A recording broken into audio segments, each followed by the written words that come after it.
இன்னைக்கு சூப்பரான ஒரு வெரைட்டி ரைஸ் பண்ண போகிறேன். என்னோட ஃபேவரட்டான ஒரு ரெசிபி, ரொம்பவே ஈஸியாக செய்யலாம். இந்த சுவையான சாம்பார் சாதம் எப்படி செய்கிறதுன்னு இந்த வீடியோவில் பார்க்கலாம். நான் இதுக்கு 3/4 கப் அரிசி, 1/2 கப் துவரம் பருப்பு எடுத்திருக்கேன்.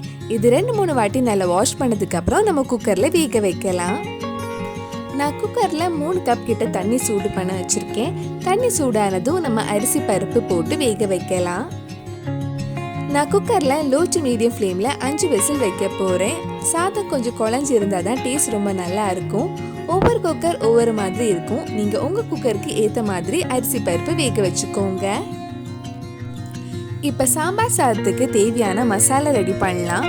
அதுக்கு ஒரு பேனில் 1 டேபிள் ஸ்பூன் கடலைப்பருப்பு, 1 டேபிள் ஸ்பூன் முழு மல்லி, 1 டீஸ்பூன் நல்ல மிளகு, 1 டீஸ்பூன் உளுந்து, 1/2 டீஸ்பூன் சோம்பு, 1/2 டீஸ்பூன் ஜீரகம், 4 காஞ்ச மிளகாய் சேர்த்து லைட்டாக கொஞ்சம் வறுக்கலாம்.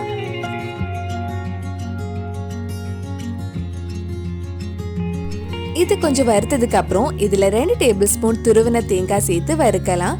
தேங்காய் ரொம்ப வறுத்து கலர் எதுவும் சேஞ்ச் ஆக வேண்டாம், லைட்டாக கொஞ்சம் வறுத்தாலே போதும். இது கூட 2 டீஸ்பூன் கிட்ட எண்ணெயும் ஆட் பண்ணிக்கோங்க. இந்த மாதிரி வறுத்ததுக்கு அப்புறம் இது ஆஃப் பண்ணிட்டு ஆற வச்சிருங்க.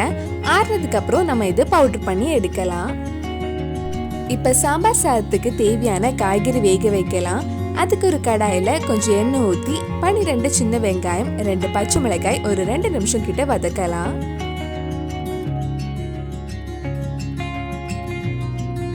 அடுத்தது இதுல காய்கறி ஆட் பண்ணலாம்.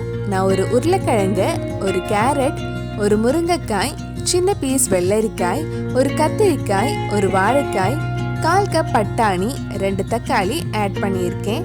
இதெல்லாம் சேர்த்து ஒரு 2 நிமிஷம் கிட்ட வதக்கலாம். நம்ம வறுத்த மசாலா இப்போ ஆறி இருக்கும். அது ஒரு மிக்ஸி ஜார்ல போட்டு நல்லா பவுடர் பண்ணி எடுத்துக்கோங்க.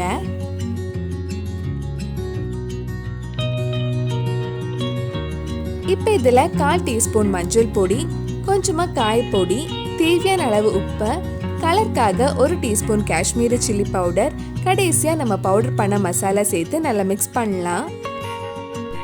நம்ம சேனல்ல இதுக்கு முன்னாடி நிறைய குக் கோமாளி ரெசிபி பண்ணியிருக்கேன். அந்த வீடியோஸ் எல்லாம் நீங்க இன்னும் பார்க்கலனா அதோட லிங்க் டிஸ்கிரிப்ஷன்ல இருக்கு. மறக்காம அந்த ரெசிபிஸும் போய் பாருங்க. நல்லா மிக்ஸ் பண்ணதுக்கு அப்புறம் இதுல 2 கப் கிட்ட தண்ணி ஊற்றி காய்கறி மூடி வச்சு நல்லா வேக வைக்க போறேன். நம்ம சாதம் நல்லா குழஞ்சு வெந்த மாதிரி காய்கறி நல்லா குழஞ்சு வேகணும்.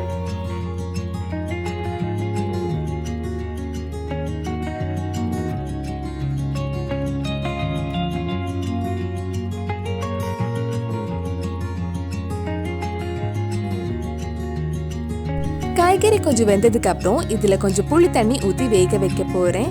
அதுக்காக கொஞ்சம் புளி தண்ணியில 10 நிமிஷம் கிட்ட ஊற வச்சிருந்தேன். ஊறினதுக்கு அப்புறம் அந்த புளி கரைச்சு அந்த தண்ணி இதுல ஊத்தலாம். மறுபடியும் மூடி வச்சு காய்கறி நல்லா வேக வைக்கலாம்.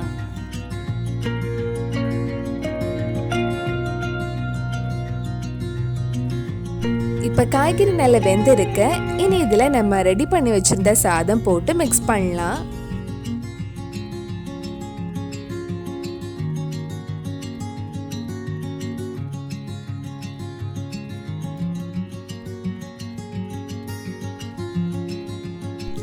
நல்லா மிக்ஸ் பண்ணிட்டு மறுபடியும் ஒரு 5 நிமிஷம் லோ ஃப்ளேம்ல மூடி வச்சிருங்க. இப்போ கொஞ்சம் கேஷ்நட்ஸ் ஃப்ரை பண்ணலாம். அதுக்கு ஒரு சின்ன பேன்ல 2 டேபிள் ஸ்பூன் கிட்ட நெய் எடுத்திருக்கேன். கேஷ்நட்ஸ் நல்லா பொன்னிறம் ஆகுற வரைக்கும் ஃப்ரை பண்ணலாம். சாம்பார் சாதத்துல நிறைய நெய் ஊற்றி சாப்பிட்டா இன்னும் டேஸ்ட் ரொம்ப நல்லா இருக்கும். இப்போ 5 நிமிஷம் கிட்ட ஆயிடுச்சு. இனி இதுல கொஞ்சம் வறுத்த கேஷ்நட்டும் கொஞ்சம் கருவேப்பிலை தாளிச்சு போட்டா சூப்பரான சாம்பார் சாதம் ரெடி ஆயிடும். இதுல கொஞ்சம் மல்லி இலை போட்டு மிக்ஸ் பண்ணிக்கோங்க.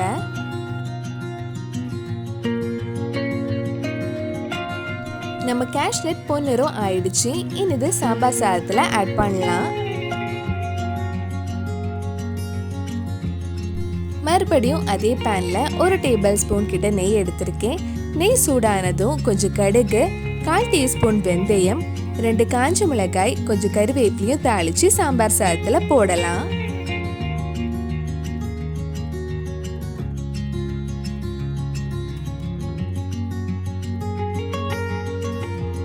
இதெல்லாம் சேர்த்து மிக்ஸ் பண்ணா நம்ம சுவையான சாம்பார் சாதம் ரெடி ஆயிடும். கண்டிப்பா நீங்களும் இந்த டேஸ்டியான ரெசிபி உங்க வீட்ல செஞ்சு பாருங்க. பிடிச்சிருந்தா இந்த வீடியோவை லைக் பண்ணுங்க, உங்க ஃப்ரெண்ட்ஸ் அண்ட் ஃபேமிலிக்கு ஷேர் பண்ணுங்க. வேற நல்லா குக் வித் கோமாளி ரெசிபி நம்ம சேனல்ல ட்ரை பண்ணலான்னு கீழே கமெண்ட் பாக்ஸ்ல சொல்லுங்க. நீங்க இன்னும் என்னோட சேனல் சப்ஸ்கிரைப் பண்ணலைன்னா மறக்காம சேனலையும் சப்ஸ்கிரைப் பண்ணுங்க. கூடவே அந்த பெல் ஐக்கனையும் பிரஸ் பண்ணா நான் புதிய வீடியோ போட்ட உடனே உங்க போனுக்கு நோட்டிபிகேஷன் வந்துடும்.